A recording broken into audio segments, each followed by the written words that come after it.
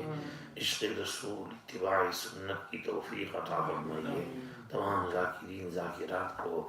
آپ کے محبوب اور مقبول بندوں اور بندیوں میں شامل فرمائیے،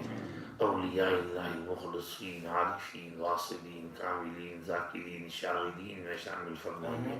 الذاکرین اللہ کثیرا والذاکرات میں شمار فرمائیے، اعد اللہ لهم مغفرۃ واجرا عظیما نصیب فرمائیے۔ ابھی حج کے قصوں میں جن بزرگوں کے قصے پڑھے، یا اللہ بڑے بڑے عارفین تھے، یا اللہ آپ ان کی کس طرح کفالت فرماتے تھے، کیسے ان کی فکر رکھتے تھے، کیسے ان کو کھلاتے پلاتے تھے، یا اللہ ہمیں آپ کی قدرت کا دھیان رکھنے کی توفیق عطا فرمائیے، اور ہمارا آپ کی طرف متوجہ رہنے کی توفیق عطا فرمائیے، آپ کے ساتھ جیسی لوگ لگانی چاہیے ویسے لوگ لگانے کی توفیق عطا فرمائیے، جیسی بے لوث محبت ہونی چاہیے، قربانی سیکریفائس کرنی چاہیے، ویسی محبت اور ویسی قربانی اور ویسی سیکریفائس نصیب فرمائیے، یا اللہ ہمیں، یا اللہ ہر وقت آپ کی طرف متوجہ رہنے کی توفیق عطا فرمائیے، ایک سیکنڈ کے لیے بھی آپ سے غافل ہونے اور آپ کو بھول جانے اور آپ کی نافرمانی کرنے سے ہماری حفاظت فرمائیے،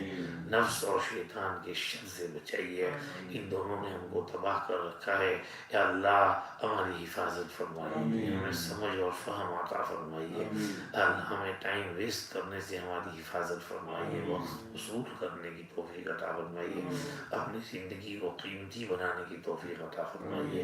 یا اللہ پوری امت کو ذکر کرنے والی بنا دیجیے، پوری امت پر سے غفلت کو ہٹا دیجیے، قساوت قلبیہ کو ختم فرما دیجیے، اعراض اور تولی سے حفاظت فرمائیے، ادبار سے بچائیے، یا اللہ متوجہ رہنے کی توفیق عطا فرمائیے، امت کو، یا اللہ امت کی جملہ پریشانیوں کا خاتمہ فرمائیے، امت کی مغفرت فرمائیے، امت پر رحم فرمائیے، امت کی کمزوریوں پہ پردہ ڈھانپ دیجیے، امت کی اصلاح فرما دیجیے، ستاری کا معاملہ فرمائیے، غفاری کا معاملہ فرمائیے، پوری امت کے لیے آسانیاں فرمائیے، پوری امت کی ساری مشکلات کو ختم فرمائیے، بیماروں کو شفا عطا فرمائیے، مرحومین کی مغفرت فرمائیے، ہمارے داؤد بھائی امیرت صاحب کی مغفرت فرمائیے، غریق رحمت فرمائیے، درجات بلند فرمائیے، زندگی بھر کی خدمات زکریا مسجد کی قبول فرمائیے، ان کے پیچھے ان کے بیٹوں کو، فیملی کو، سلیمان کو، شعیب کو، بہن کو، سب کو صبر جمیل عطا فرمائیے، ہمارے تمام مرحومین کی مغفرت فرمائیے، یا اللہ تمام مقروضین کو قرضوں سے چھٹکارا عطا فرمائیے، جن کی اولاد نہیں نیک صالح اولاد عطا فرمائیے، مشکلات ہیں آسان فرمائیے، امیگریشن کے مسائل حل فرمائیے، پروردگار عالم مقدمات میں پھنس گئے ہیں جان چھڑا دیجیے، جیل میں محبوس ہے یا اللہ جان چھڑا دیجیے، یا اللہ اور بھی مسائل ہیں حل فرما دیجیے، مسلمان مظلوم ہیں ظلم سے نجات عطا فرمائیے، یا اللہ خاص طور پر فلسطین کی حفاظت فرمائیے، غزہ اور رفح کے مسلمانوں پر رحم فرمائیے، بہت امتحان ہو چکا بیچاروں کا، یا اللہ امتحان میں پاس بھی ہو گئے، بیچاروں نے بہت قربانیاں دی، اب ان کے لیے آسانیاں پیدا فرمائیے، جو قیامت ٹوٹ پڑی ہے اس سے نجات عطا فرمائیے، یا اللہ ان کے قلوب پر صبر اور سکینہ نازل فرمائیے، اطمینان اور پیس اور ٹرانکویلٹی ان کو نصیب فرمائیے، ان کے شہیدوں کی مغفرت فرمائیے، یا اللہ زخمیوں اور بیماروں کے لیے علاج معالجے کے اسباب نصیب فرمائیے، یا اللہ بھوکے اور پیاسوں کو دانا اور پانی نصیب فرمائیے، جو ادھر ادھر بے گھر پھر رہے ان کے سر پر روف اور شیلٹر نصیب فرمائیے، یا اللہ جہاں جہاں جس کی جو ضرورت ہے اس کو پورا فرمائیے، شام کے مسلمانوں پر بھی رحم فرمائیے، جہاں جہاں بیچارے مہاجر بنے پھر رہے ہیں اللہ ان کی حفاظت فرمائیے، ان کی اولاد اور نسلوں کی حفاظت فرمائیے، دشمنوں نے اللہ ان کو بے گھر کر کے ان کی نسلیں ختم کر دی، یا اللہ ان بیچاروں کی نسلوں کی حفاظت فرمائیے، اہل شام پر رحم فرمائیے، اہل سیریا، اہل عراق، یا اللہ اس علاقے کے تمام، یا اللہ عربستان پر رحم فرمائیے، عوام کو بھی ہدایت عطا فرمائیے، حکمرانوں کو بھی ہدایت عطا فرمائیے، یا اللہ ہر جگہ امن و امان قائم فرمائیے، حرمین شریفین کی حفاظت فرمائیے، بلاد حرمین کی ہر طرح سے پاک فرمائیے، یا اللہ سینما کلچر سے، ناچ گانوں سے، کفر شرک الحاد سے، بے دینی سے، مظالم سے، یا اللہ حرمین کو پاک فرمائیے، حکمرانوں کو نیک ہدایت عطا فرمائیے، ظلم کرنے سے باز آنے کی توفیق عطا فرمائیے، جو علماء کو سب بیچارے صلح ائمہ بلا وجہ جیل میں محبوس ہیں انہیں بعافیت چھٹکارا نصیب فرمائیے یا اللہ ہر جگہ فلسطین پر بھی خاص رحم فرمائیے اور وہاں پر جو ظالم ظلم کر رہے ہیں ان کے حق میں ہدایت ہے تو نصیب فرمائیے ہدایت نہیں ہے تو ایک ایک ظالم بدماش گنڈے لچے لفنگے کو چن چن کر ختم فرمائیے یا اللہ خبیثوں پر ظالموں پر اپنا قہر اور غضب اور لعنت اور پھٹکار اور غیظ اور عذاب نازل فرمائیے ان کی شر سے نہ صرف مسلمانوں کی بلکہ پوری امت مسلمہ کی حفاظت فرمائیے یا اللہ پوری دنیا میں امن و امان قائم فرمائیے ہر جگہ چین سکون عطا فرمائیے ہماری ٹوٹی پھوٹی دعائیں سن لیجیے ہمارے الیکشن میں بھی خیر کے فیصلے فرمائیے کچھ اچھے عادل اور انصاف والے حاکم نصیب فرمائیے ظلم اور بربریت والوں سے نجات عطا فرمائیے پروردگار عالم ہمارے قابل پر اپنی رحمتیں نازل فرمائیے زندوں اور مرحومین پر یا اللہ سب کی یا اللہ سب کو ان کی محبت اور بہن احسان کا بہترین بدلہ عطا فرمائیے ہمارے ماں باپ پر بھی اپنی رحمتیں نازل فرمائیے درجات بلند فرمائیے یا اللہ ہمارے بیوی بچوں کو بھی نیک صالح حقوں کی ٹھنڈا بنائیے یا اللہ ہمارے اداروں کی حفاظت فرمائیے اور قبول فرمائیے جو محنت کرتے ہیں ان کو جزائے خیر عطا فرمائیے اچھے معاون مددگار نصیب فرمائیے قحط الرجال سے حفاظت فرمائیے اچھے اساتذہ اور استانیہ نصیب فرمائیے بچوں کو صحیح تعلیم دینے کی توفیق عطا فرمائیے ربنا تقبل منا انك انت السميع العليم وتب علينا انك انت التواب الرحيم وصلى الله وسلم على سيدنا محمد وآله وصحبه اجمعين برحمتك يا ارحم الراحمين اشراق پڑھ لیں چلو قبول اجمعین السلام علیکم